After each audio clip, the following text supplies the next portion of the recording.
When in the early days of this administration, President Bola Ahmed Tinubu stated openly, and I quote, "I asked for the job, I have no excuses," end of quote. It sounded so well and good.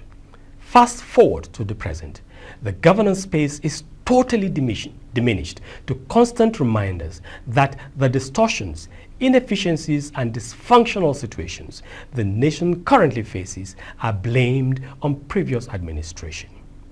This begs the question, is governance in Nigeria now a relay of excuses where each administration inherits not just challenges but a ready-made script of blame? If every leader justifies underperformance by invoking the shortcomings of others, where then does the responsibility begin and end? We must state pointedly, blame is not leadership, it is organized evasion of responsibility. Similarly, Nigeria's governance culture remains trapped in a corrosive loop where criticism is not treated with clarity but with hostility. Failure is not examined but deflected, and accountability is seen as an attack rather than a duty. For too long, when criticisms are raised and failures or gaps are identified and placed before successive governments in Nigeria, rather than explain or counter with verifiable facts, they often resort to combatant and blatantly abusive reactions, pointing to the failures of those raising such criticism, especially where such persons previously held the reins of power, as if failure is a signpost to measure governance and leadership in the country.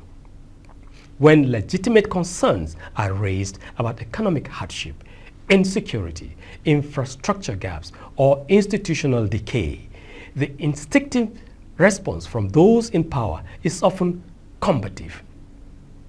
Why does a government entrusted with public confidence recoil from scrutiny instead of embracing it as a tool for correction and growth?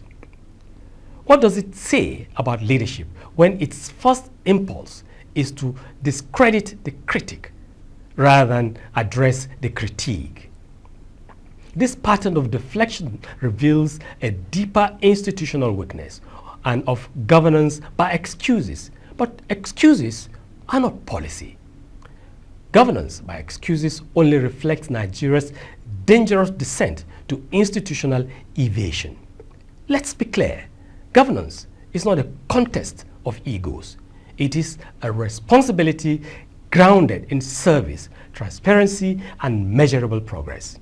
Yet, the recurring tactics of gaslighting and pointing fingers at past administrations or at critics who may themselves have once held office suggest a troubling, dangerous normalization and elevation of failure as policy and strategy, while excuses replace responsibility.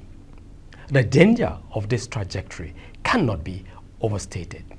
A system that prioritizes rhetorical combat over factual engagement erodes public trust and weakens democratic accountability.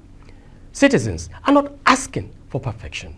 They are asking for honesty, competence, and evidence-based responses.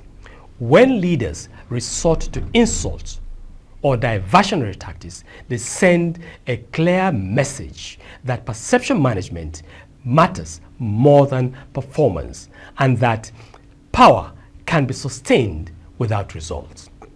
How can a nation progress when truth itself becomes negotiable in the arena of governance?